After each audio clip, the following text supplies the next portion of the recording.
Okay, here's my solution for section 7.3, number 40.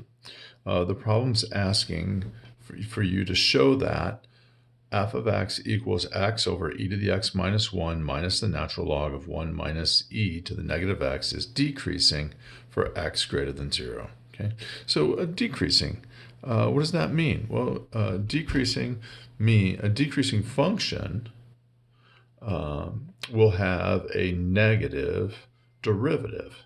So I think what we should just do is just go through our regular process of finding where a function is increasing and decreasing and hope that we get this conclusion, that the function is in fact decreasing for x greater than 0. Okay, so we're going to take the derivative. So f prime of x is equal to, now we've got two terms in this expression that makes up f of x. The first term is a fraction, so we're going to say denominator times the derivative of the numerator minus the numerator times the derivative of the denominator, all divided by the denominator squared. So that's e to the x minus 1 quantity squared. Okay, minus, now the derivative of the natural log. The derivative of the natural log is the derivative of the argument divided by the argument. So the derivative of this argument, let's see, the derivative of 1 minus e to the negative x, the derivative of 1 is 0. Here, let me put this in brackets. So the derivative of 1 is 0. The derivative of negative e to the negative x is negative e to the negative x. Now, chain rule, what's the derivative of negative x? That's negative 1. Okay. And then we have to divide by the argument to the natural log, which is 1 minus e to the negative x.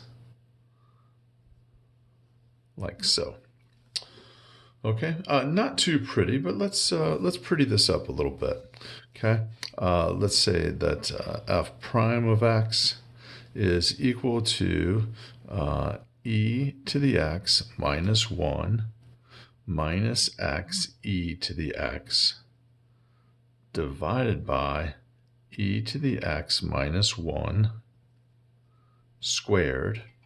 Here I've got three negatives, so negative e to the negative x divided by 1 minus e to the negative x. Okay, well, let's see here. What do you know about negative exponents? How about we take this negative exponent and run it down through the numerator? So that's going to make our derivative look like, well, f prime of x is equal to, we're really not going to do anything to this first factor, so just e to the x minus 1 minus x e to the x divided by e to the x minus 1 quantity squared minus. Now, I'm going to take this and move it down to the denominator, and that's going to make the exponent positive. So that's just going to leave a 1 in the numerator. And in the denominator now, I'm going to have this e to the x times 1 minus e to the negative x, like so. Okay? And just to save me some rewriting, I'm going to simplify this denominator here off to the side. So we've got e to the x times 1 minus e to the negative x. When we distribute this, we've got e to the x minus e to the x times e to the negative x. Well, that's just e to the 0, so that's just 1. So this denominator simplifies to e to the x minus 1, which is convenient because our first denominator has e to the x minus 1.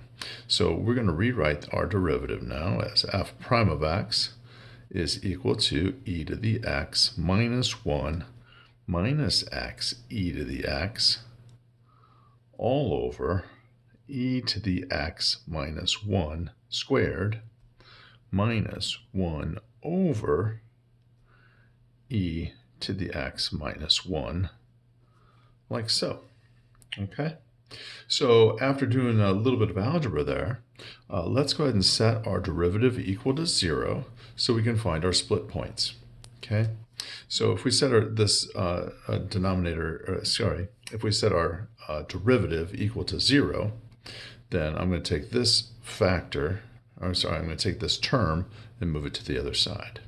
So when we do that, we've got e to the x minus 1 minus x e to the x over e to the x minus 1 quantity squared is equal to 1 over e to the x minus 1, like so. Okay, now let's see if we can cancel one factor of e to the x minus 1 out of both denominators.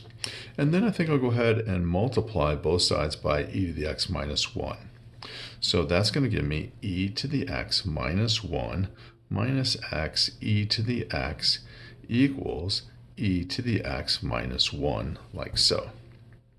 Well, this is pretty convenient because the e to the x minus 1's cancel out of both sides, and we end up with negative x e to the x equals 0. Okay. Well, the only way that this is going to be 0 is if x is equal to 0. Okay. Remember, e to the x is never 0, so we don't have to worry about that factor. So x equals 0 is our only split point. So I'm going to write my f prime of x number line here. We're going to put 0 on my number line, and I'm going to go back, I don't know, to the nicest form of my derivative.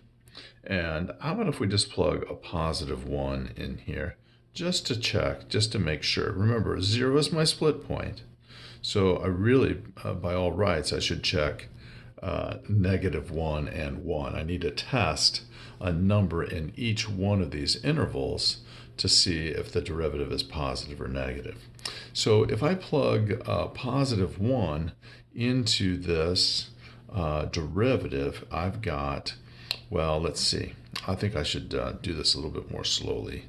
Let me do it down here. So f prime of positive 1, f prime of 1 is going to be, let's see, e to the 1 is just e, minus 1, minus, and then 1 e to the 1. So e to the first power, divided by e to the x minus 1. So this is just e to the first minus 1 squared. Okay. Well, these cancel, and we're left with negative 1 over e to the first minus 1 squared. Okay. Minus 1 over e to the first, so that's just e minus 1, like so. Okay, so e minus 1 is positive. Let's see, I've got a negative number minus a negative number. Oh, so it's got to be negative, right? So this is for sure less than 0. It's for sure less than 0 because this first this first term is for sure less than 0 because the denominator is positive. And this second term is also less than 0. So if I've got a negative number minus another negative number, it's certainly less than 0. Therefore, the derivative f prime of x is negative in this region. And we're done. All right, thanks for watching.